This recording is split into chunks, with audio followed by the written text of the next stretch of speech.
Fala pessoal, sejam muito bem-vindos ao Sem Mimimi, o seu podcast que não se dobra ao politicamente correto, como infelizmente faz a maior parte da grande mídia. Hoje está participando comigo aqui novamente o Vilão. Tamo junto, galera. E a nossa convidada é ninguém mais, ninguém menos que a deputada federal pelo Distrito Federal, autora da PEC do voto impresso, hoje a proposta legislativa mais importante no Congresso Nacional. Bia Kicis, seja muito bem-vinda, Bia. Olá, pessoal, tudo bom? Bruno, William, prazer estar aqui com vocês. Valeu, obrigadão. Prazer é todo nosso. Ô Bia, para iniciar, conta um pouquinho para quem nos assiste a sua trajetória, por que você decidiu ingressar na política. Eu sei que já tinha uma carreira estabelecida, né? Não tinha necessidade, digamos assim, profissional de entrar na política. Por que veio esse sentimento de missão, de caminhar junto do presidente Bolsonaro e estar participando dessa mudança no nosso país? Bom, começou em 2014, entre o primeiro e o segundo turno. Quando eu vi que a Dilma tinha chances de se reeleger, bateu aquele desespero, né? E aí eu pensei, gente, eu tenho que fazer alguma coisa, não dá mais para ficar só assistindo, tem que fazer algo. Mas assim, fazer o quê? Eu não sabia o que fazer. E aí comecei, junto com umas amigas, a pegar a bandeira do Brasil, para o gramado do Congresso. E aí comecei a entrar no Congresso, visitar os parlamentares, conhecer, foi aí que eu conheci o Bolsonaro. E conheci alguns outros parlamentares que eu achei assim, um pessoal muito bacana, que davam atenção a gente, né? Valorizavam aquilo que a gente estava fazendo, e foi indo. Como é que foi quando você conheceu o Bolsonaro? Olha, eu conheci o Bolsonaro numa pauta que eu estava lutando muito, que era a escola sem partido. Sim. E o Bolsonaro já tinha aquela luta contra a ideologia de gênero, né? Nas escolas, aquilo que o pessoal fala do kit gay, famoso, né? E aí eu vi que a gente tinha muita pauta em comum. Eu era uma cidadã, uma procuradora, mãe, não tinha o menor interesse pela política, mas eu falei assim, preciso fazer alguma coisa. E aí o Bolsonaro ouvia, dava ideia, atendia sempre a gente super bem. Então eu comecei a frequentar o gabinete dele. E é interessante que ao mesmo tempo eu comecei a frequentar o gabinete do Caiado, porque eram aqueles políticos, quando a gente colocava caminhão na rua para pedir impeachment, eles iam lá, subiam nos caminhões com a gente, davam força. A gente acampava, eles iam nos acampamentos, davam força para a gente também. E eu até tinha uma... Olha só, para vocês terem uma ideia, eu achava assim que o cara que devia ser presidente era o Caiado. Olha Isso só. em 2014. Só que aí eu comecei a conviver com os dois. Aí eu mudei de ideia. Né? Eu lembro no dia que a gente estava caminhando ali no anexo para a praça, eu estava caminhando do lado do Bolsonaro, aí falei para ele, falei assim, Bolsonaro, mudei de ideia, viu? Meu candidato a presidente agora não é o Caiado, não, é você. Aí ele riu, né? Por que isso? Exatamente por causa do jeito cativante do Bolsonaro, sabe? Toda vez que a gente ia lá, ele tratava super bem, atendia a gente com... Assim, você via que ele gostava de conversar e tinha aquelas pautas, né? Muito comuns as nossas pautas. O Caiado também é um cara, gente boa pra caramba e tudo, só que ele era meio, eu brincava, falava que ele era meio bipolar, sabe? Tinha dia que ele tratava a gente super bem, tinha dia que ele nem olhava na cara, eu falei, não, gente, eu gosto de ser bem tratada sempre. Tá certo. Então foi assim que começou, e aí eu fui mesmo, né? Comecei a levar a sério a coisa, eu fui pro Revoltados Online, não sei se vocês se lembram. Lembro. Foi a primeira página política de direita do Brasil, eu recebi o convite para integrar. Comecei a fazer vídeos para Revoltados, os vídeos começaram a bombar no Brasil todo, muito na pauta do combate à ideologia de gênero, Facebook, a favor né? da escola sem partido, contra a corrupção, para derrubar a Dilma, o impeachment e tal, e várias pautas conservadoras em prol da família, pró-vida. E aí, de repente, eu achei que não dava mais para eu continuar na procuradoria, eu me aposentei, eu já tinha tempo para me aposentar, mas eu continuava lá, porque eu amava o meu trabalho lá, gostava muito do que eu fazia, mas eu falei, não, está me tomando muito tempo esse ativismo e eu preciso me dedicar a isso só, sem prejudicar o meu trabalho na procuradoria, né? Aí me aposentei e criei um instituto chamado Instituto Resgata Brasil, que era um instituto para exatamente fazer a política sem ter que entrar na política.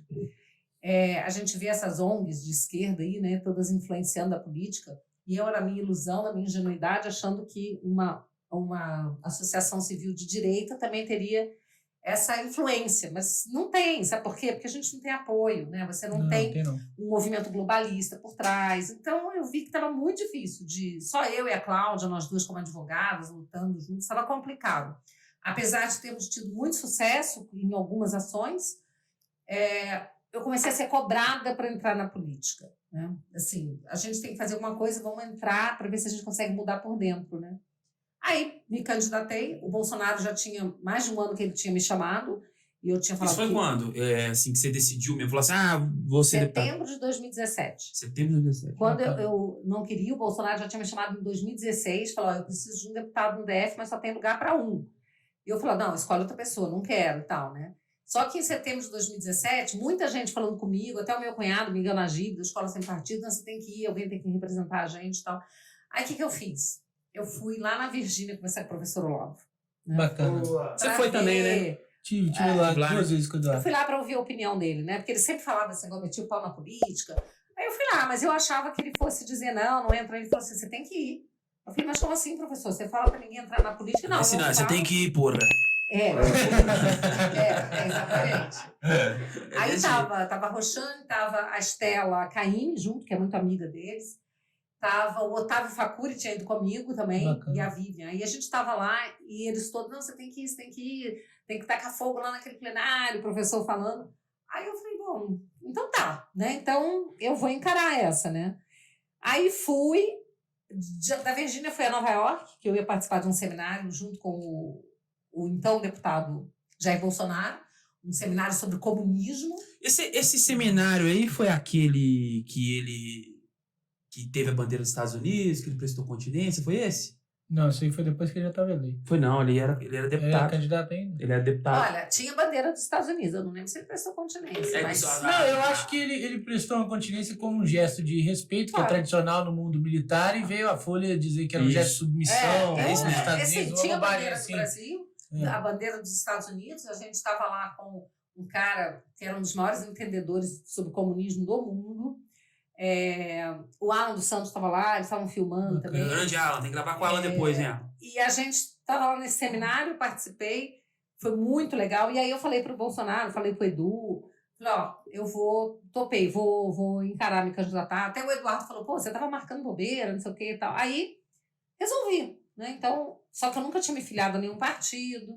Aí foi quando eu me filiei ao PSL, em janeiro de 2018, quando eu recebi um contato do gabinete do Bolsonaro dizendo que ele iria para o PSL, que era para eu me filiar para fazer parte da executiva. Aí eu me filiei, foi a primeira vez, e aí 2, 3 meses depois ele me pediu para não concorrer pelo PSL, porque o PSL do DF se uniu ao MDB, então foi o primeiro a sair, né, do alinhamento, né? Aí eu saí, fui para um partido pequenininho, PRP, que acabou, inclusive, né, não alcançou a cláusula, me elegi, fui a terceira mais bem votada aqui no DF, são só 8 deputados aqui, é muito difícil eleger aqui. Me elegi, acabei entrando, né? E aí o Bolsonaro falou, você já pode vir para o PSL. Aí eu fui, só que a gente nunca imaginava o que fosse acontecer, meu Deus do céu, tanta coisa. Inclusive as pessoas ficam muito afobadas, né, para o presidente decidir logo o partido, mas ele tem essa preocupação, essa cautela para não ter os mesmos problemas que tivemos, né, no PSL. Agora, tem até uma questão interessante, né? Pelo fato de você não ter sido eleita pelo PSL, o seu mandato não tem vínculo com o partido, né? Você tem uma tranquilidade maior lá na Câmara. Tinha, até que eu fui eleita presidente da CCJ, porque essa vaga é do PSL. Entendi. Então, se eu mudar de partido, eu perco a presidência. Eu não faço isso nem jamais. A presidência é muito importante. Então, até o final do meu mandato como presidente da CCJ, eu tenho que ficar no PSL. Depois eu posso resolver. E é fundamental a sua presença lá na presidência da CCJ. Tem sido uma presença marcante e tem ajudado bastante a andar as pautas do governo, porque com aquele problema do PSL, né, a gente não precisa aqui falar nominalmente, eu sei como é a relação institucional, mas a gente tinha uma pessoa que a gente acreditava no primeiro biênio que ia ajudar a andar as pautas do governo e logo no início do mandato tivemos todos aqueles problemas. E agora, com certeza, vai ser diferente, as nossas pautas vão caminhar. E indo para pautas, a pauta mais importante é a questão do voto auditável. Não tem nem dúvida que é o meu voto. Que eu ganhei, eu quero até agradecer. Olha que eu recebi ontem. Voto impresso já. Voto legal. E o pessoal fica curioso, fica querendo saber. Muita gente me pergunta, só que lá da Assembleia, não sei os bastidores da Câmara, em que pé que está o voto auditável? Realmente existe uma pressão de figuras de outros poderes sobre os parlamentares? Como que está a expectativa e a situação lá no Congresso Nacional? Bruno, quando eu entrei com essa PEC em 2019, o ambiente era super favorável. Tanto assim que eu consegui colher as assinaturas em setembro. Demorou um pouquinho, tá? Porque você sabe, não é fácil pegar assinatura para PEC, né? Começa o ano legislativo, cada um com 1.000 PECs e tal. Eu consegui as assinaturas em dezembro, eu consegui aprovar na CCJ por 33 votos a 5. Caramba. 5 votos só contrários. E até o PT votou comigo, tá? Votou Olha a favor só. da PEC. Então, Não, porque não é uma pauta ideológica, né? Até outro dia o Carlos Lupe do PDT se posicionou a favor, né? É uma coisa de transparência eleitoral. Exato. Aí estava muito tranquilo. A gente esperava que em 2020 a gente fosse abrir a comissão especial, fosse ter tempo para debate com calma. Depois de aprovada a PEC, a gente iria fazer uma lei para regulamentar a PEC. Então, porque uma PEC, se você começa a colocar muita coisa, você não colhe a assinatura. Porque, não gostei disso. Então, você tem que fazer uma PEC sequinha, né? Lembra que você está mudando a Constituição. Então, eu coloquei ali o voto impresso em cada urna para fins de auditoria. Agora, como é que é feita essa auditoria? Isso a lei ia regulamentar. Então, primeiro, o fato de ser impresso, o eleitor checa na hora. Essa é a primeira auditoria feita na hora pelo eleitor. Pelo próprio eleitor. Que checa para onde vai. Que é o que o Bolsonaro fala do voto atrás do vidrinho ali, que não tem contato com o voto. Exatamente. Aí o eleitor olha através de um visor, né? É aquela coisa, para quem não sabe, você vai até a urna eletrônica, nós não estamos abrindo mão de urna eletrônica, ninguém quer a volta da cédula de papel, e tem que esclarecer isso, porque tem muita desinformação e é proposital. E aí, vai lá, digita de gente que sabe a verdade, né? Não, gente o próprio TSE que tinha um vídeo institucional explicando direitinho, um vídeo de 2017 do TSE, mostrava. É extremamente didático. E hoje o TSE diz que é uma volta ao voto em papel, que é regredir em 30, 40 anos em tecnologia. E que vai ter quebra de sigilo, porque a pessoa vai sair com papel. Aí você vai... Falam de compra de voto, que também PEC, não tem o menor embasamento. Pois é, a PEC era só isso, né? Você vai lá, digita o número, pede para imprimir, confere aquilo que está no papelzinho atrás de um visor, está igual, ok, confere, dá o ok, o papel cai numa urna física. E claro que também tem essa primeira checagem, e é claro que o fato de você ter o voto no papel, isso possibilita de você contar os votos publicamente, que é outra coisa importante. Não dá para você contar o voto numa salinha fechada do TSE. Isso é absurdo, isso fere, gente, o bom senso. Direito, em primeiro lugar, é bom senso. Só que o direito hoje ele se afastou do bom senso. Certas coisas não precisariam estar escritas, é uma questão de bom senso. Aí, o que acontece? Depois disso, se ainda assim houvesse alguma dúvida, alguma coisa assim embasada, porque o juiz que recebe a petição, ele vai ver se tem fundamento aquela dúvida. Não é qualquer um, não gostei, não quero, estou duvidando, não é assim, tem que ter um embasamento. Aí você faz também uma auditoria até judicial, você pode fazer na justiça, vai lá e faz aquele levantamento. E pode ter também uma auditoria independente, extrajudicial. Então, você contratar uma auditoria, como o PSDB fez em 2014, uma auditoria externa, com peritos, que vão lá e vão checar se houve ou não alguma adulteração, alguma fraude, algum problema no equipamento, ok? Então, é muito simples. Só que essa pandemia, né, ninguém esperava. Ela impediu, né, assim, pelo menos o presidente Rodrigo Maia, na época, preferiu não criar nenhuma comissão, ninguém sabia direito o que estava acontecendo, e aí ficou tudo para esse ano. Então, ficou espremido no tempo. Por isso que o relator, o Felipe Barros, está tendo que apresentar um substitutivo de muitas coisas que poderiam ficar para uma lei ordinária, não precisavam ficar na Constituição, entendeu? Um nível de detalhes que não é matéria constitucional, na verdade. Então, ele colocou uma série de coisas no substitutivo dele, porque nós não temos tempo para aprovar até que ainda fazer uma lei. Agora, como é que está? Estava indo muito bem. Estava indo muito bem. Na comissão, a gente fez mais de 10 audiências, tivemos mais de 20 auditores, professores, especialistas, todos, gente, sem brincadeira, unanimidade, falaram que esse voto impresso iria trazer mais transparência ao sistema, iria melhorar o sistema. Só que o que aconteceu? O TSE entrou em campo. O ministro Barroso começou a fazer uma campanha absurda contra a PEC. E começaram a fazer essas desinformações, dizer que era a volta da cédula do papel, que ia ser um caos, que a vida ia ser um inferno, com o voto impresso, que as pessoas iam levar o voto, quebrar sigilo, ia ter compra de voto, uma série de coisas, e aí as pessoas ficaram assustadas. Mas não só a desinformação, né? Eles fizeram uma campanha com os presidentes dos partidos.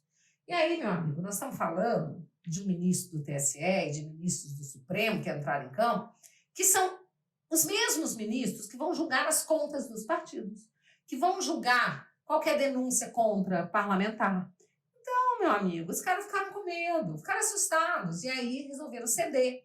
Começaram a fazer o quê? Trocar os membros da comissão especial. Gente, é um absurdo. Por membros que são contra. Exatamente, porque ia ser mais ou menos o 33-5 que a gente teve na CCJ. A gente ia ter aí talvez são 34 membros na CCJ, e a gente ia ter pelo menos 28 votos favoráveis. Tá? O que aconteceu? Estão trocando todo mundo, porque a hora que saísse da comissão e fosse para o plenário, ia passar com facilidade. Aí depois tinha um Senado, que era trabalhar no Senado. Só que eles estão querendo matar na comissão especial. Porque lá você tem como manipular, entendeu? Você arruma aí, sei lá, 20 deputados que se submetem a cumprir missão de lá, mesmo sem ser contra, ir lá e votar contra. E no plenário, não. No plenário... É mais amplo, né? Não, e outra, a população está olhando, a população está de olho. A população quer esse voto, é uma pauta extremamente popular. Agora, eu costumo dizer, Bia, que só é contra a auditabilidade do voto quem pretende fraudar eleições ou se beneficiar de fraude. Não é muito estranho ministros do Supremo, do Tribunal Superior Eleitoral, trabalharem tão firmemente contra essa pauta? E aí também eu me pergunto, o tribunal ele não deveria manter uma postura mais isenta na condição de órgão julgador, ao invés de tomar parte numa discussão que é do parlamento, aguardar a decisão dos parlamentares, simplesmente cumprir aquilo que a lei define, que é a função do Tribunal Superior Eleitoral? Claro, o TSE, como órgão prestador de serviço, teria que aguardar, prestar o serviço do jeito que o parlamento decidiu. Só que eles não fizeram isso também em 2015. Né? Eles ficaram tão desesperados em 2015 com a lei do voto impresso. Que é a do Bolsonaro, né? É a mesma coisa que a gente tem hoje na PEC. Do Bolsonaro. O Rodrigo Maia foi o relator, votou a favor. Olha só. Ele foi o relator. Ele votou para derrubar o veto da Dilma. Caramba. Defendia o voto impresso veementemente. E lá o voto da Dilma foi derrubado assim, com uma maioria assim, absurda, sabe? Muito além do mínimo necessário para derrubar o veto. Porque todo mundo era a favor do voto impresso auditável, porque é uma pauta supranacional, suprapartidária. Exatamente. Aliás, né? E agora não, agora virou, segundo a narrativa, pauta do Bolsonaro, que quer dar um golpe na eleição, então nós temos que derrubar. Ainda eu vejo parlamentares que usam isso como desculpa, entendeu? Porque o Bolsonaro falou. Ele não falou nada disso, não falou. O que ele falou é o seguinte, não é se for fraudável, se não tiver transparência, não é eleição. Então, o que a gente vai ter não é eleição. Exatamente. Porque é uma fraude. E assim, a gente não tem a menor segurança. É o que o presidente falou. Se ele perder democraticamente nas urnas, ele sai tranquilamente. O problema é roubarem a eleição. Exatamente. Praticarem uma fraude contra ele, porque a gente sabe que isso é possível e que se o Lula voltar, ele vai transformar esse país numa Venezuela. E com o voto auditável, ninguém tira o presidente Bolsonaro da cadeira. A gente sabe que ele é hoje o político mais popular desse país. Eles inventam pesquisa à torta direito dizendo que ele não está popular, mas todo lugar que ele vai ele é ovacionado e seus adversários não têm coragem de sair na rua. O Lula também é ovacionado. Seus adversários não têm coragem de sair na rua com medo da reação da população. Então é uma pauta que realmente... Como que você diz que o Bolsonaro vai fraudar a eleição com um mecanismo de controle? Vai fraudar a eleição com contagem pública dos votos? Isso aí simplesmente não existe. E eu acho, inclusive, que essa PEC, e parabenizo você por estar propondo essa PEC, ela é necessária porque a gente precisa ter o voto auditável, mas ela nem deveria ser necessária. Até porque, quando o Tribunal Superior Eleitoral organiza e contabiliza os votos, ele não está ali exercendo função de tribunal, de julgador, ele está exercendo função de administração pública. E um dos princípios da administração pública é a publicidade. Não tem publicidade nenhuma na contagem dos votos. Então, isso deveria ser uma exigência legal, Bruno, que não está sendo cumprida. É o seguinte, hoje, o sistema eleitoral no Brasil está nas mãos de meia dúzia de pessoas, que sejam 20 ou que sejam 50 pessoas, que são os técnicos do TSE, que são responsáveis por todo esse processo e que garantem que o sistema é rígido, que o sistema é seguro, né? Mas a gente tem que acreditar na palavra das pessoas que estão guardando o sistema. Eles têm que prestar contas de transparência para a gente. O ato de você votar não pode ser transformado num ato de fé. E hoje é um ato de fé e é um dogma que, meu amigo, eu assisti esses dias uns vídeos de anos atrás, de vários parlamentares subindo na tribuna e descendo a lenha no Janino, no Camarão, que foi o cara que criou a urna e que se meteu em rolo no Equador, ficou preso lá por causa de fraude com a urna brasileira no Equador. E as pessoas subiam na tribuna e falavam com vontade. Hoje, você contestar o sistema eleitoral está sendo classificado como fake news e crime. Crime, ato antidemocrático. Então, nós estamos vivendo um momento seríssimo. Não só a própria questão da eleição sem segurança, como uma democracia sem os princípios basilares de uma democracia. Então, você não tem liberdade de expressão. O parlamentar não tem imunidade parlamentar. Não existe uma liberdade para você postar alguma coisa, falar o que você pensa, dar a sua opinião nas redes sociais. Inclusive, Opinião agora é considerado fake news. É verdade. Então, assim, eu vi uma matéria na CNN ontem, esses dias agora, essa semana, simplesmente falando que o TSE já está trabalhando para coibir nas redes qualquer fake news sobre eleições. Ou seja, quem contestar a segurança das urnas, eles vão taxar como fake news, as urnas são seguras. Acabou, eles já carimbaram a verdade. E quem ousar falar o contrário estará, no mínimo, cometendo uma mentira, assim, uma fake news, como dizem, isso, né? vocês não inventarem que é crime, querendo jogar todo mundo na cadeia. A lei de segurança nacional está sendo revogada e colocaram uma outra que eles chamaram de lei de defesa da democracia. Para ferrar com o povo. É. E aí, lá no meio disso, tem um capítulo eleitoral, meu amigo, que fala que quem, colocar em risco as eleições. Agora, o que é colocar em risco as eleições? Eu acho que fraudar é que é colocar em risco. Exatamente. Você chamar atenção para uma possível fraude não é você colocar em risco as eleições. É você buscar ter uma segurança maior. Transparência, verdade. Transparência. E é importante isso que você falou até da palavra democracia. Se todo mundo diz que a democracia é o nosso bem mais valioso, que democracia não tem preço, as maiores democracias do mundo não usam esse modelo. Os únicos 3 países que usam esse modelo, eu li ali no relatório do Felipe, é o Brasil, Butão e Bangladesh, se não me engano, né? Os países mais desenvolvidos não usam as urnas de primeira geração como nós. E aí vem aqueles que se opõem a essa pauta dizer que é um custo muito alto.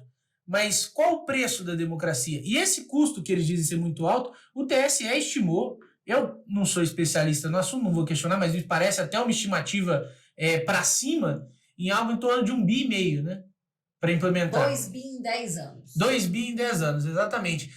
O parlamento aprovou, com a oposição nossa, e certamente o presidente vai vetar, mais 4 bi para o fundo eleitoral. Quer dizer, tem dinheiro para propaganda, mas não tem dinheiro para garantir a transparência e a segurança eleitoral? Isso é um absurdo, democracia não vale nada? É um deboche isso. Eu quero registrar aqui que votei contra o fundão. Assim, as pessoas não conhecem o processo legislativo e não têm obrigação de conhecer. E são enganadas por narrativas mentirosas. E por muita gente canalha. Então, o que aconteceu? Quando a gente foi votar o PLN, que era da LDO, a Lei de Diretrizes Orçamentárias, que é fundamental para o governo. Senão o governo não pode fazer nada? Exatamente. São as diretrizes para os gastos do governo.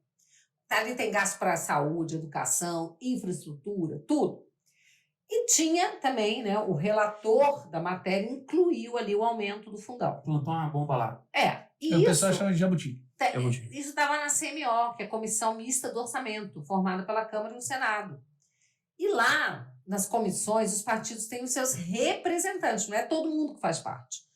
E aí, o deputado Sanderson, do Rio Grande do Sul, PSL do Sul, o deputado também Coronel Tadeu, se não me engano, que fazem parte da CMO, eles votaram contra o aumento. E mais, junto com o Novo, né, lutaram para que houvesse aquele destaque do Novo e que fosse votado de forma nominal. Porque ali cada deputado teria que colocar sua digital. Aí, Só que eles não fizeram nominal, o PSL perdeu, pediu para ser nominal, não foi, e aí foi para o plenário. Quando vem para o plenário, já vem mais ou menos pronto, as discussões são nas comissões. Mas veio destacado, porque por causa do destaque do novo, não teve nominal, mas veio destacado. Então, quando a gente votou a LDO, o fundão não estava lá. Ele estava destacado para votação em separado.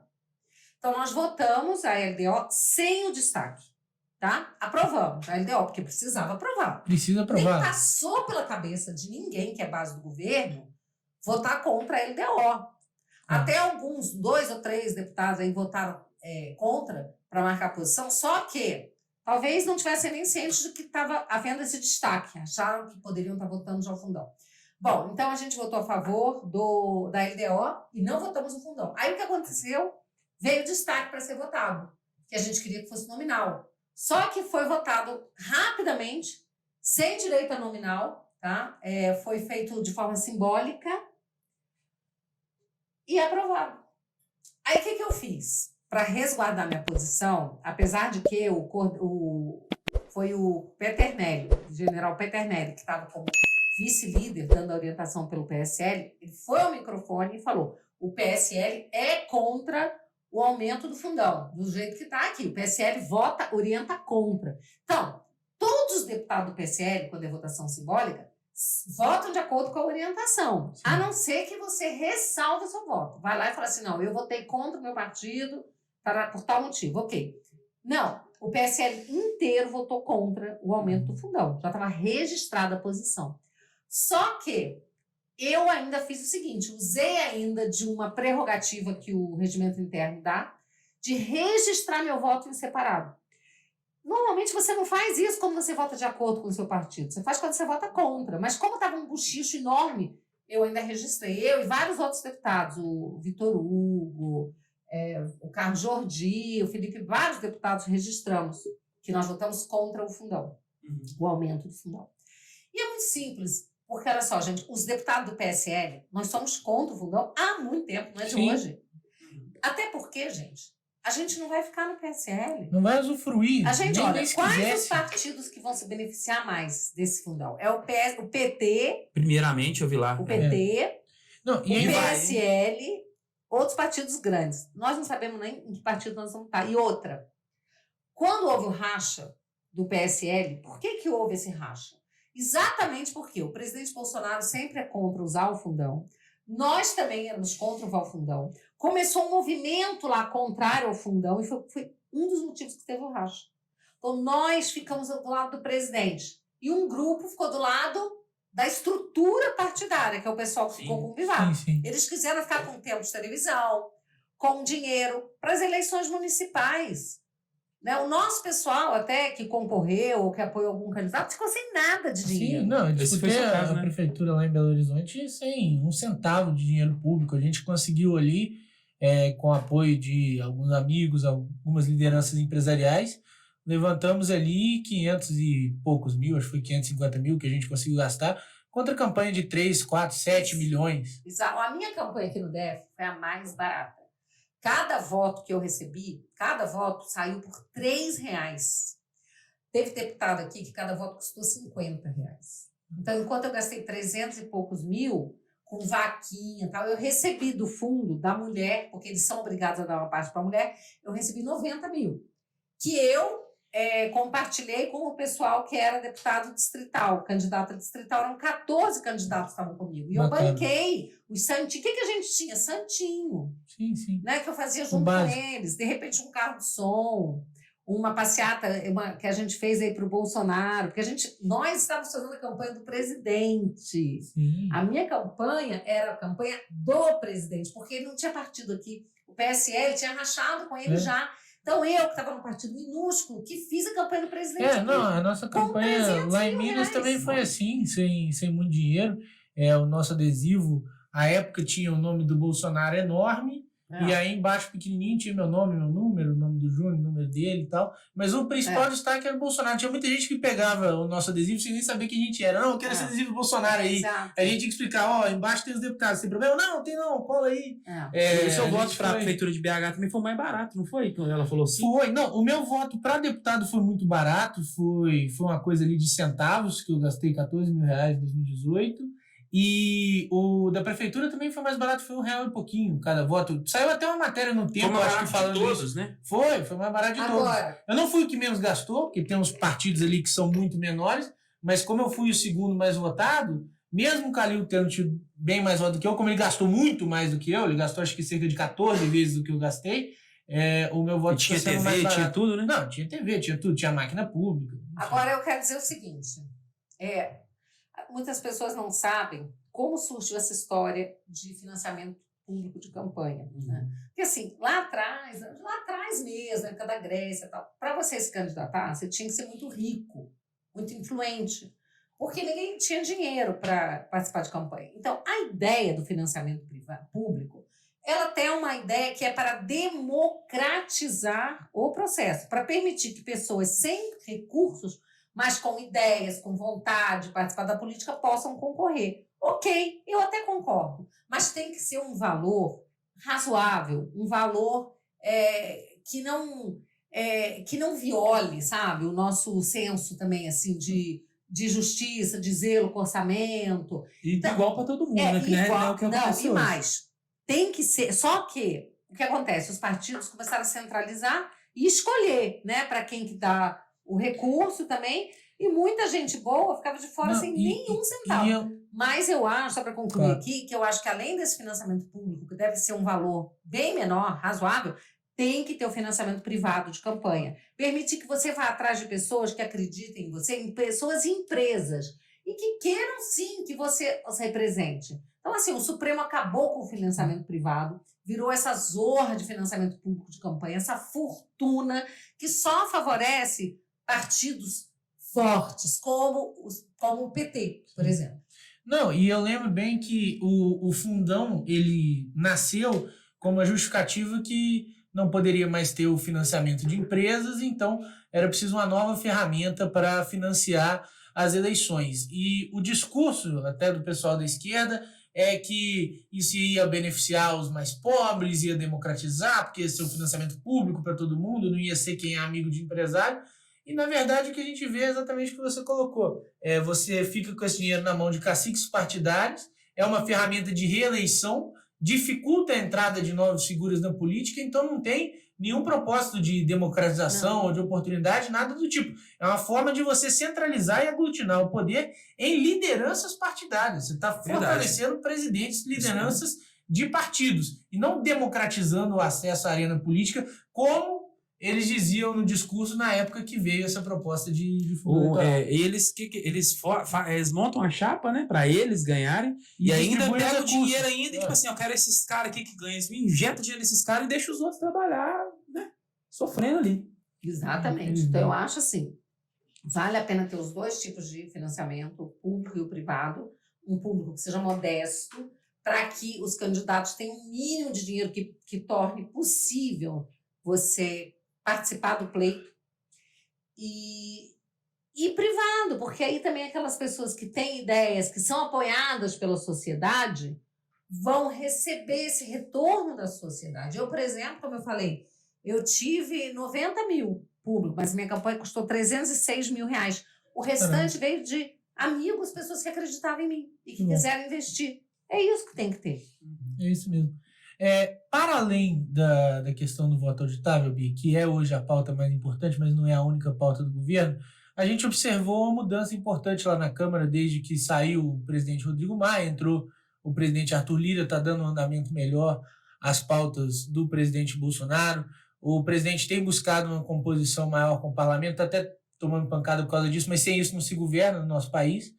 Se o pessoal quer um governo que não vai dialogar com o Centrão, então não eleja o Centrão, eleja mais gente alinhada ao presidente para que ele possa governar em paz com o Legislativo. As outras pautas do governo, agenda de reforma tributária, de privatizações, como é que você vê o andamento disso no Congresso Nacional? Eu estava lendo agora há pouco uma entrevista até do presidente Arthur Lira, dizendo que vai priorizar agora as agendas de reforma administrativa. Bom, pela CCJ, né, já passou a reforma administrativa, nós aprovamos. As coisas estão andando bem. A reforma tributária, que foi encaminhada pelo governo, não veio boa, não veio. Gerou muita insatisfação por parte dos empresários de todos os setores. O presidente ouviu as queixas, conversou com o Paulo Guedes e está sendo ajustado. Então, assim, parece que já melhorou demais. Agora são só detalhes que têm que ser acertados. E aí a gente espera que passe, né? Mas que passe de uma forma que realmente não gere nenhum aumento de tarifa, de tributo para nada, porque o brasileiro não aguenta mais pagar tanto tributo. Não, né? paga imposto demais. E uma outra pauta que o pessoal sempre bate na tecla é a questão das privatizações, né? Eu acho até curioso que essa turminha de MBL, Novo, se vale até de mentiras para bater na base do presidente, igual essa agora da LDO, se elegeram todos falando de privatizações e boa parte votou contra a privatização da Eletrobras. Como é que você vê isso, esse discurso assim de paladinos da moral, batem na base em tudo e aí quando tem a oportunidade de votar aquilo que eles foram eleitos para fazer, que é privatizar, não votam? Pois é, e aí a justificativa deles foi que o texto não ficou bom. Gente, assim, eles queriam que veio a medida provisória e depois teve a lei que alterou, porque, gente, o processo legislativo é assim. O Paulo Guedes, quando ele foi chamado para ser ministro, tudo, eu me lembro que eu fiz uma entrevista com ele, né? Que eu não sei se vocês sabem que eu que apresentei, eu e o Winston Ling, que apresentamos o Paulo Guedes ao presidente. Pô, conta essa história aí, como é que foi? Mas aí, já volto lá, mas só para dizer que primeiro ele não estava falando com imprensa, com ninguém, ele deu uma entrevista para mim de mais de 1 hora, foi muito legal. E ele falou assim, eu tenho a noção de que eu como ministro, eu vou mandar a pauta, eu vou mandar os projetos do jeito que eu acho que é o ideal. Mas que quando chegar no presidente, ele já vai jogar uma pitada de política ali, vai alterar. Nunca vai ser do jeito que eu quero, porque eu estou vendo como economista. Ele vai ter o olhar do político. E quando chegar no Congresso, mais ainda. Então, o Paulo Guedes sabe disso, eu sabia disso desde o início. Então, assim, aí o cara é deputado e não sabe que vem um projeto do governo, né, que vem, às vezes, o ideal, aquilo que o governo quer. Mas vai chegar lá, gente, são 513 deputados, 81 senadores. Vão mexer.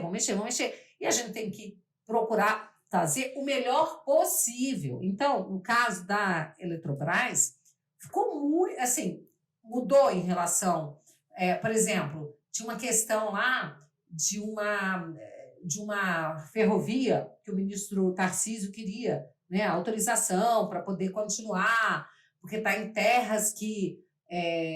a Ferrogrão? Exatamente, que os indígenas não deixam... E aí, não foi autorizado, né? Bom, mas tudo bem, né? Vamos votar assim mesmo, depois você consegue isso de outra forma, né?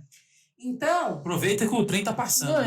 Vamos. E é aquele negócio, né? O parlamento é entendimento. Se não passasse esse projeto, não passa projeto nenhum e não vende a Eletrobras. Exatamente. É aquele negócio, você quer comprar um carro 1.5, você só tem dinheiro para comprar 1.0, você vai ficar a pé? É melhor ficar a pé do que de carro 1.0? Não faz sentido. Que as mudanças são feitas aos poucos. Né? Não dá para esperar. A gente até espera, assim. A gente espera na nossa ansiedade, no nosso desejo.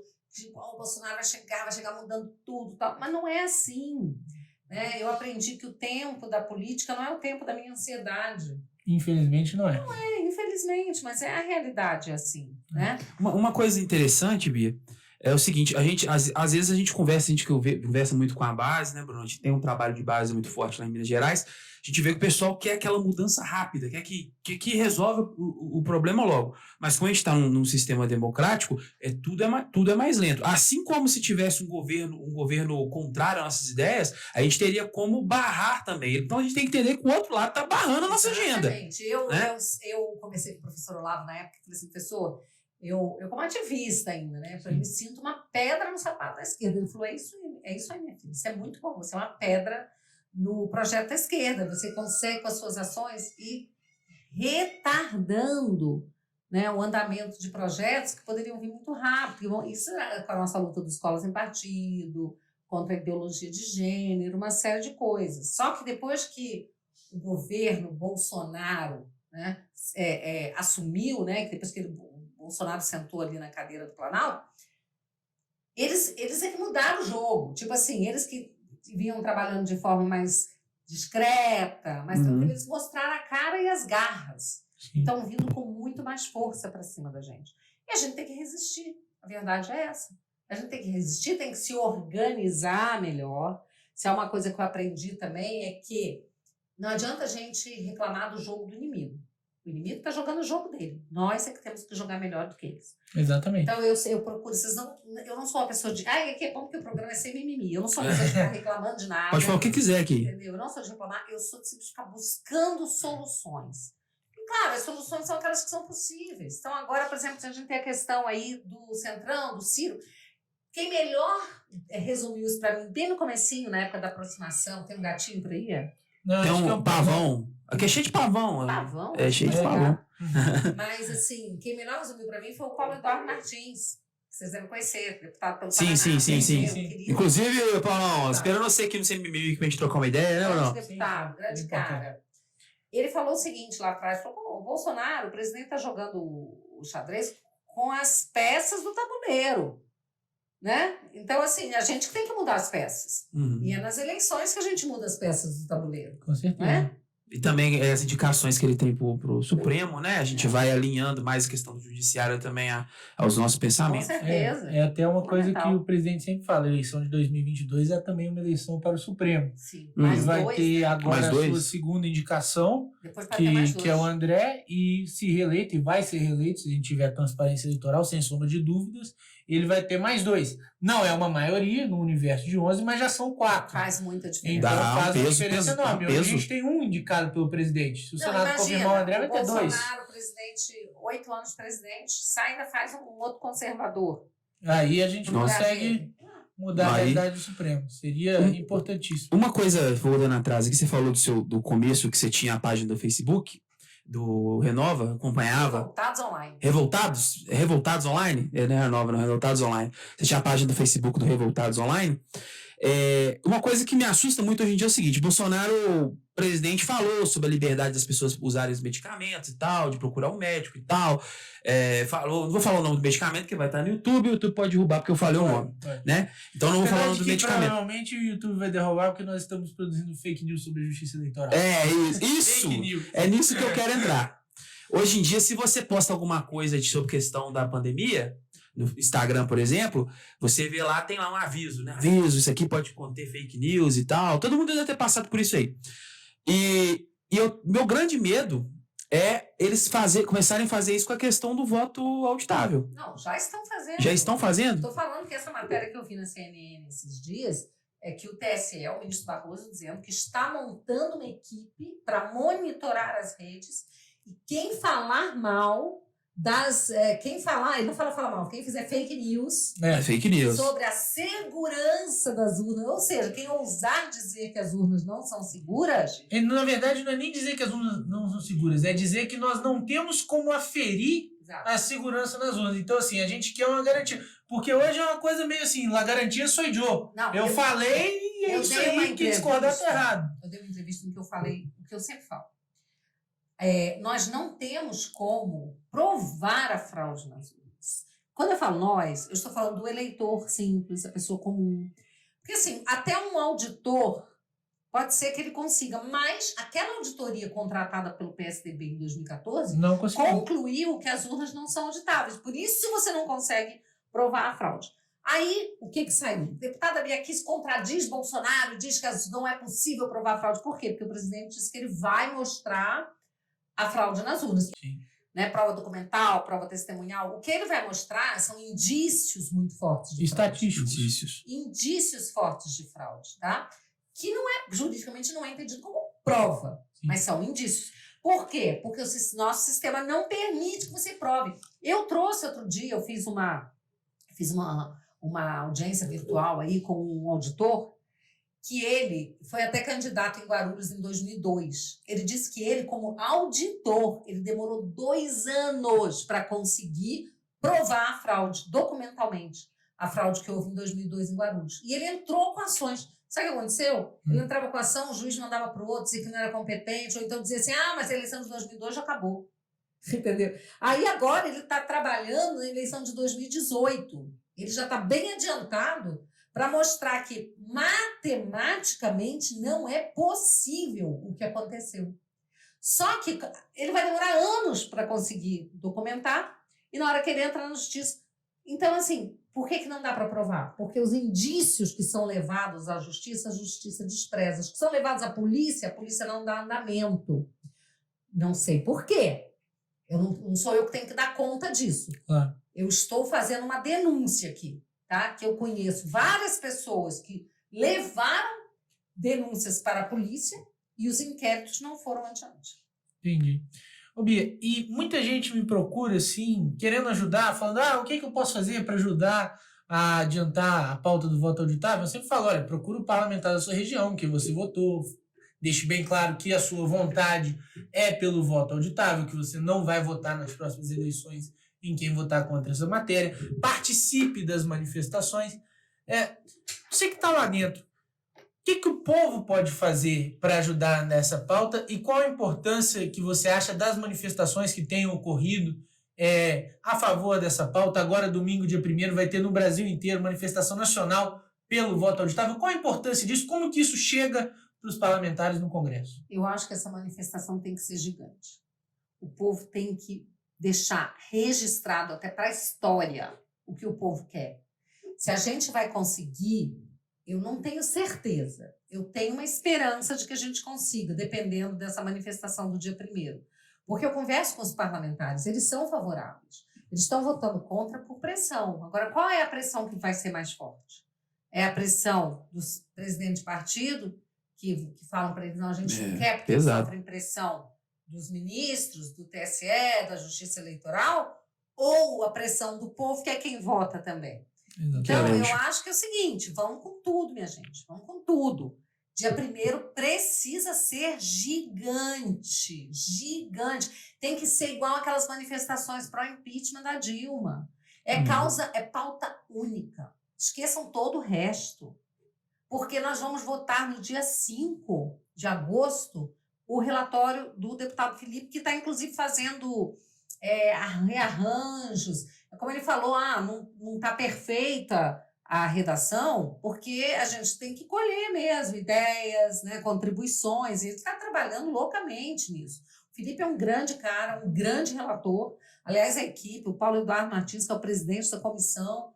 Então, a gente trabalhou muito integrado. Eu quero deixar claro aqui que repudio veementemente campanhas assim, difamatórias de fogo amigo. Quer dizer que fogo amigo, cara, a gente não vê na esquerda.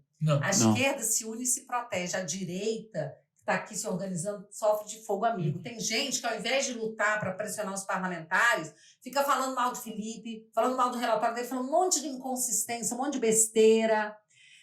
Teve gente que falou mal de mim, falou que a minha PEC não tinha lá o termo tal. Falei, como eu já expliquei aqui, a PEC ela era enxuta, o resto dos detalhes tinham que vir na lei, só que não teve tempo. Então, o Felipe está corrigindo, está colocando no substitutivo dele aquilo que eu não coloquei na PEC, porque a gente não tinha bola de cristal para saber que ia ter pandemia em 2020, que a gente não ia votar no ano passado. A PEC e a lei. Então, mas tem gente fazendo fogo amigo, eu fico muito triste com isso, tá?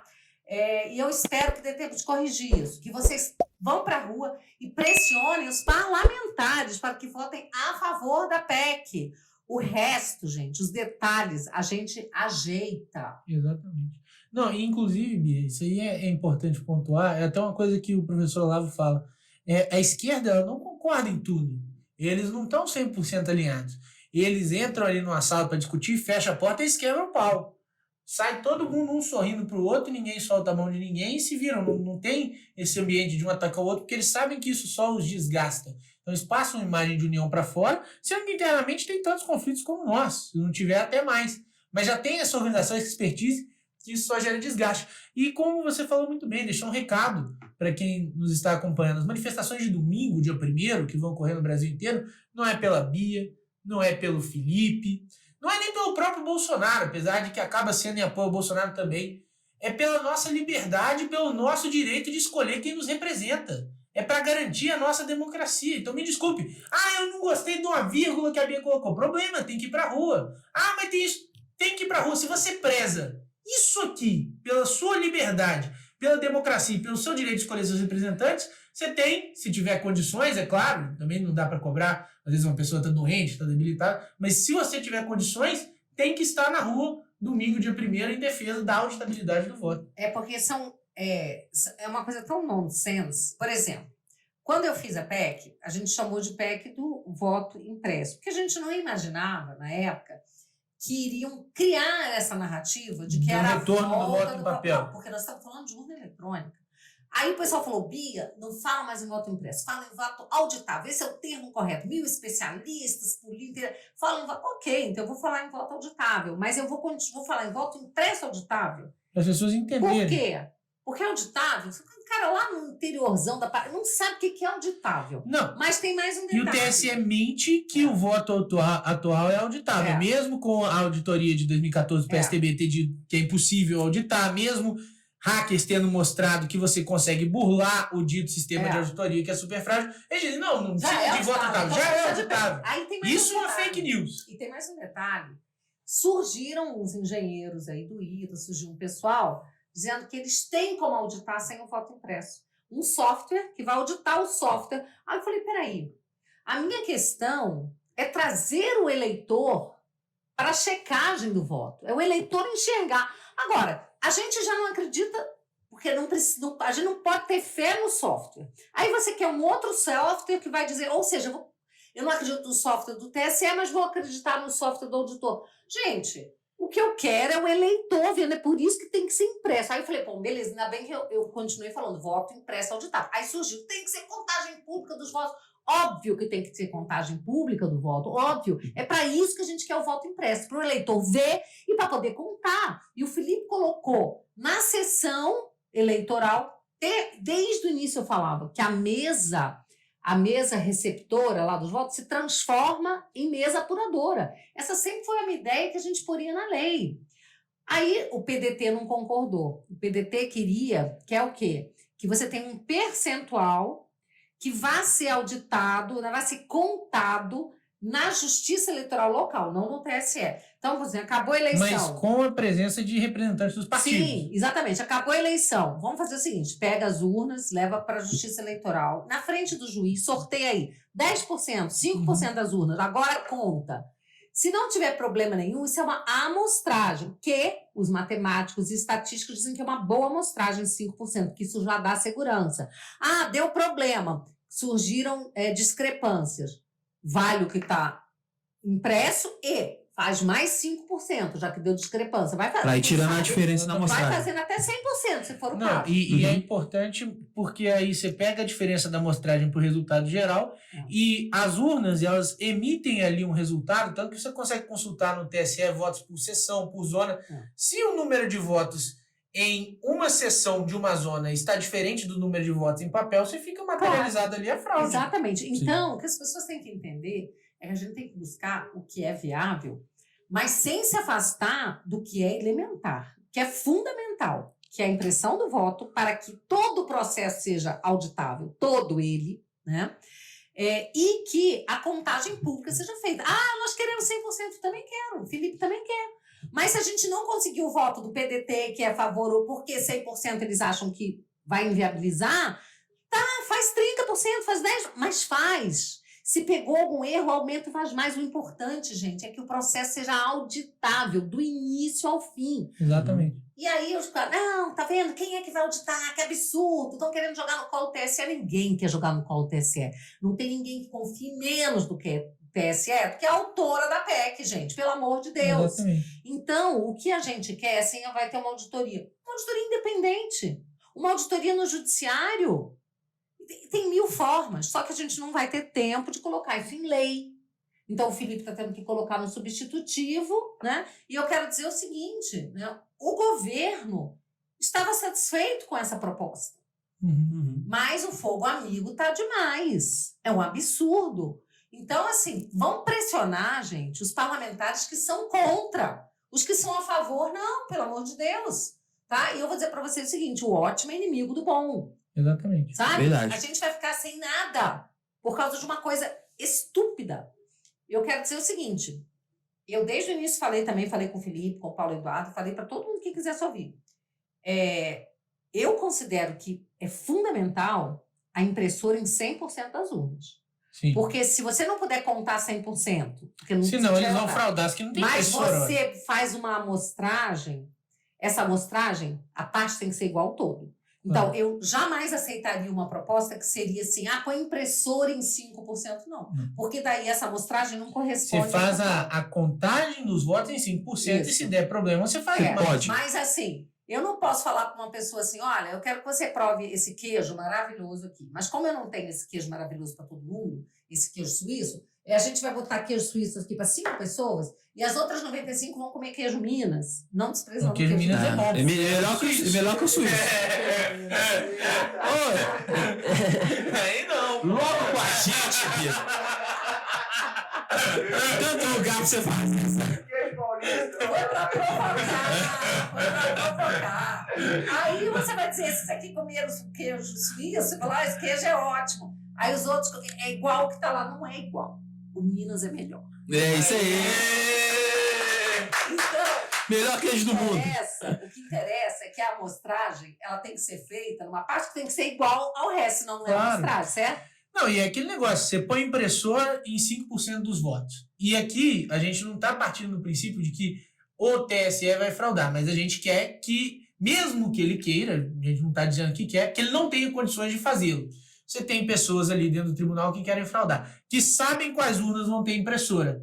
Eles vão fraudar as que não tem impressora. Isso é óbvio ululante. 5% de impressora só vão mostrar que as urnas com impressora não tem fraude. Mas os 95% estão sem. Por isso que eu queria deixar bem claro o seguinte. A gente não pode perder a nossa narrativa, que é que a gente quer segurança e transparência na urna. Porque uma proposta como essa, a gente não teria segurança nenhuma, a gente não teria transparência nenhuma e a gente ainda ficaria sem a narrativa. Porque eles iam dizer, tá vendo aqui? Onde mostrou, foi tudo ok. Então ainda iam nos roubar a nossa narrativa. Isso eu jamais aceitaria. O Felipe também concorda com isso. Quer dizer, eles poderiam fraudar as eleições e ainda jogar na nossa cara. Não, vocês não queriam voto impresso? Aqui, ó, tá tudo certo. Então, assim, se for para perder, meu amigo, que eu espero que a gente não perca, mas se for para perder, né, não vamos perder a nossa narrativa de que a gente quer transparência, a gente quer segurança, de que as nossas urnas, infelizmente, elas são defasadas no tempo. A gente precisa de urna, passar para urna de segunda geração, que é que permite a impressão do voto. Um dia chegar na de terceira geração. Já tem países assim, não tem, Bia? Tem. Que você vota assim, já sai É uma coisa que eu tava vendo aqui, até antes de você chegar aqui, tava olhando, Japão, a Alemanha, que é muito forte tecnologia lá, Israel, cara, os caras, você viu Israel, os caras estão jogando míssil, os caras batendo um míssil no ar, cara, os caras, Israel, eles votam no papel. Não, inclusive, isso é uma coisa... A Alemanha julgou inconstitucional a urna de primeira geração, justamente por falta de segurança. Sabe o que o TSE fala? Quando a gente fala isso, que a Alemanha julgou inconstitucional, a Índia também, ele falou assim, não tem que... Por que a gente tem que comparar o nosso sistema com o de outros países? Vamos olhar para o nosso. Antes era um caos, agora tá bom. Não tem que comparar com os... Eles falam isso. Cada país tem o seu sistema. É tão absurdo que nessa hora você não pode comparar. E é absurdo, porque a gente vê países com desenvolvimento tecnológico maior do que o nosso e todos eles rejeitam justamente pela falta de segurança. E como você colocou, eles passam essa urna eletrônica como se fosse um símbolo da modernidade. Nós estamos no século XXI, o papel é coisa do passado. É a onda da década de 90. Eu achei muito bacana quando o Felipe demonstrou na comissão, ele levou aquele celular tijolão e tal. Ninguém usa os recursos tecnológicos da década de 90. Ninguém usa aqueles computadores antigos, internet discada, celular tijolão. Como que a tecnologia da urna não defasou? Você tem milhares de softwares novos que ocorrem todos os dias, você tem gente que invade o Pentágono, você tem gente que invade a NASA, mas um equipamento de 20 anos atrás... Ninguém invade. Ninguém invade, é perfeito. Tem certas coisas, por exemplo, eu estava lendo... 20 não, né? Mais, né? Um auditor que escreveu o seguinte, por mais que possa parecer contraditório, que em tempos de tanta tecnologia moderna a gente queira o papelzinho como comprovante para você checar, é que tem coisas que não substituem o papel. Então, por exemplo, no caso dos bitcoins, eu sei que tem mais de $1 bilhão, muito mais de $1 bilhão. Muito mais. Né? Assim, que estão sumidos, porque as pessoas não colocaram num papel, elas deixaram só eletrônico ali, a senha delas, Sim, e elas não verdade. conseguem resgatar. Então, nada melhor do que o velho com um papelzinho que você vai lá, você anota, você esconde a sua senha, só você sabe onde está. Então, tem certas coisas. Por exemplo, você vai na loteria jogar. Exatamente. Você leva um comprovante dos números que você jogou. Ou você vota e você vai lá, joga e fala, ó, Caixa, confio em vocês, tá? Se eu ganhar, vocês me avisam. Não existe isso. E é importante ressaltar isso, que o papel ele te dá uma garantia e, de novo, quando a gente dá esse exemplo da loteria, né, que você leva o papel para casa, eles vêm com esse discurso de compra de voto. É importante ressaltar, não aumenta em nada a possibilidade de compra de voto, porque o eleitor não leva o papel para casa, para mostrar. Você tá vê, comprando. o papel é para você enxergar. Por quê? Ninguém enxerga dentro do software. A coisa que você falou do software que o cara falou auditável, se eles podem fazer um software para auditar o software, eles não podem fazer eles não vou conjecturar no caso de ninguém, mas também podem fazer um software. Desculpa aí, Sandro. Eu não pode fazer eles podem fazer um software para adulterar também o software das urnas. Pode. Se tem um software para auditar, pode ter um software para adulterar. Não, e aquele negócio, o eleitor ele não leva o papel para casa. Se ele levar, inclusive, o cara que comprou o voto vai ficar pé da vida, porque o voto não vai contar. Não vai dar. Hoje já é proibido ingressar com o celular na urna, tem gente que ingressa, né? Mas se a pessoa quiser vender o voto, pode tentar entrar ali com o celular meio escondido, filmar o voto na urna eletrônica.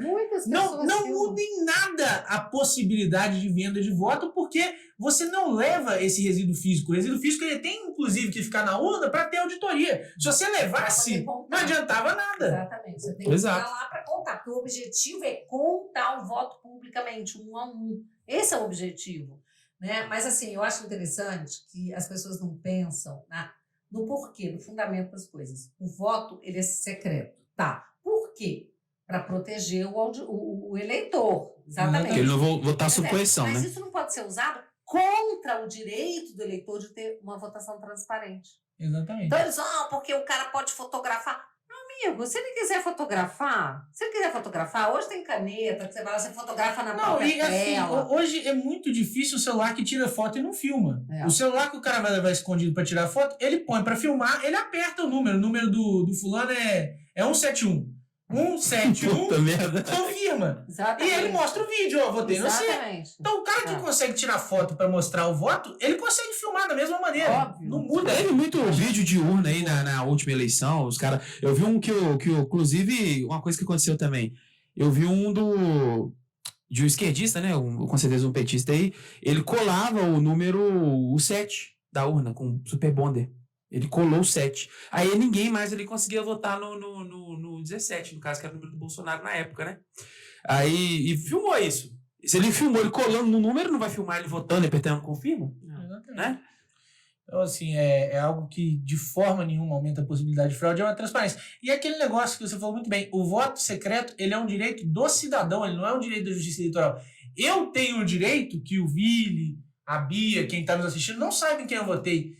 Mas eu tenho direito de saber em quem eu votei. Que o meu voto vai ser computado pelo meu candidato. Eu ouvi isso dentro do TSE, tá?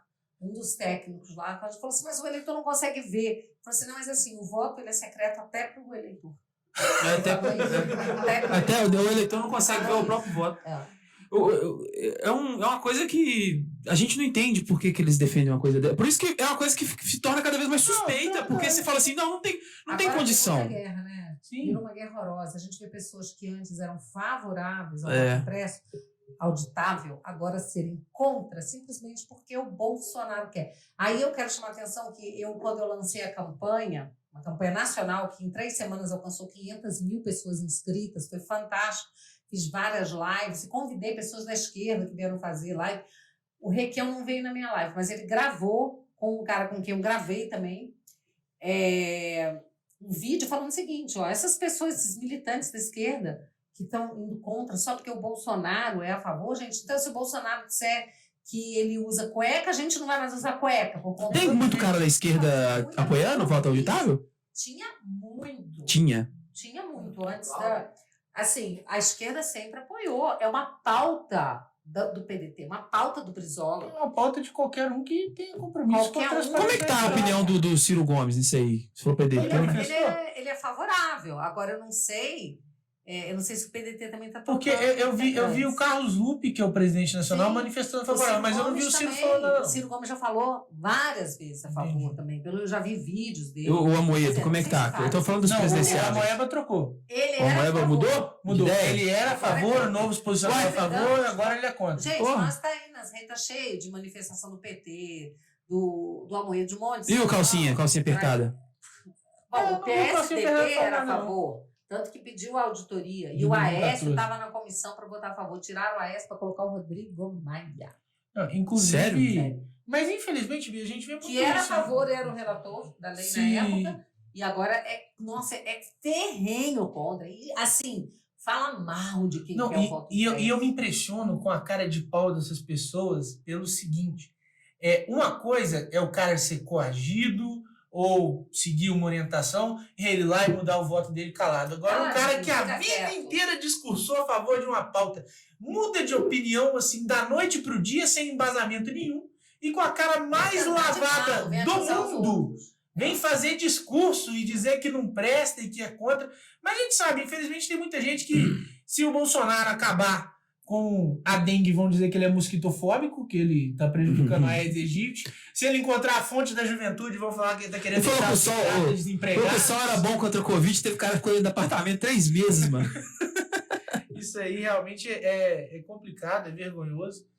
Mas, Bia, quero agradecer muito a participação aqui conosco. Valeu, agradecer a sua atuação no Congresso Nacional, que é fundamental à frente dessa PEC. E aqui eu não falo como político, não, eu falo como cidadão. Então, como cidadão brasileiro, eu quero ter a tranquilidade que as pessoas em quem eu vou votar vão receber o meu voto e que aquele que tiver a maioria dos votos é que vai assumir a cadeira para nos representar, seja no legislativo, seja no executivo, a nível estadual ou federal. É ter essa segurança, ter a garantia da nossa democracia. Muito obrigado por participar aqui com a gente. Valeu, Bia. E aí, queria aqui que você desse um recado final para quem nos acompanha e faça uma última convocação aí para o pessoal estar aí nas ruas domingo. Pessoal, é isso. É hora da gente se unir. É hora da gente apoiar, né, o governo, porque nós estamos chegando agora, entrando 1 ano e meio aí para as próximas eleições, né? Então, a gente precisa apoiar o governo, porque a gente corre o sério risco, né, da esquerda voltar ao poder. E se voltar, meu amigo, não tem conversa. Então, assim, você que acha que o Bolsonaro fala palavrão, que ele é grosso, que ele é isso, que ele é aquilo. Gente, ele é o único que é disposto a se arriscar, a se expor para lutar contra esse sistema. Agora, numa luta, muitas vezes você precisa recuar para depois você poder avançar. Então, vamos entender, ele está fazendo política e precisa fazer política. Esse momento é um momento grave. Eu confesso que estou, assim, muito angustiada com o avanço dos ataques aos nossos direitos e garantias fundamentais. Basta ver o que aconteceu nessa pandemia.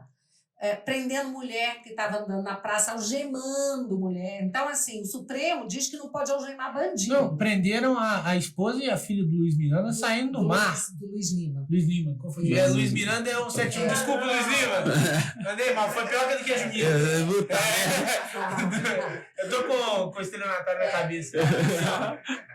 Prenderam mulher andando na praça, mulher de biquíni, jogaram em camburão, fecharam loja, trancaram, prenderam trabalhador, cara. O cara que tinha, às vezes, o comérciozinho dele, pequenininho ali, o cara viu muito isso. Sendo jogado no chão, algemado. Eu sempre desesperada, lutando contra isso, o presidente Bolsonaro lutando contra isso. E a gente sendo chamado de fascista, ele chamando de genocida. Genocida, que todo mundo morre. E sempre lutando pelos direitos e garantias. A gente está vendo isso acontecer em um movimento global, não é só no Brasil. Por isso que é tão arriscado, tão perigoso. Então, a gente tem que se unir agora, conservadores, pessoas de direita, quem é avesso, tá, a qualquer regime totalitário. Então, a gente precisa se unir. E mais uma coisa agora, né, além de lutarmos pelas nossas liberdades, nós temos que lutar pelo sistema eleitoral transparente. Então, agora eu quero falar com vocês. Dia 1º, domingo, 1º de agosto. Vamos nos mexer? Vamos para a rua. A política como uma TV sem controle remoto.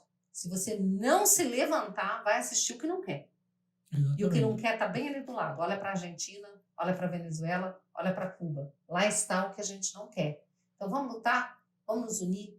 Tá bom? Sem mimimi, vamos pra rua. Você veio pra rua. Ô, Bia, eu sei que a gente já tomou muito do seu tempo e eu tinha pedido aqui para encerrar, mas eu acabei de lembrar de uma história que você ficou de contar e eu tô curioso, eu tenho certeza que todo mundo vai ficar curioso. Como é que foi essa história de apresentar o Paulo Guedes pro Bolsonaro?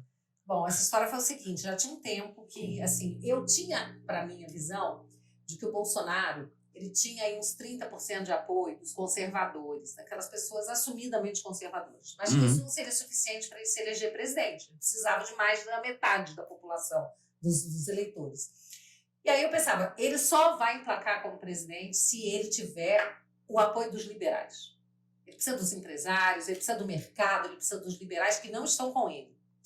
Aí primeiro eu fui atrás de um empresário, um influenciador, tá? E eu fui atrás do Winston Ling, que é um empresário brasileiro, chinês e tal. Mas ele é brasileiro, ele não gosta quando a gente fala que é empresário chinês, porque ele é brasileiro, mas de origem chinesa. Tem empresas no Brasil, tem empresas também na China, em Hong Kong, né?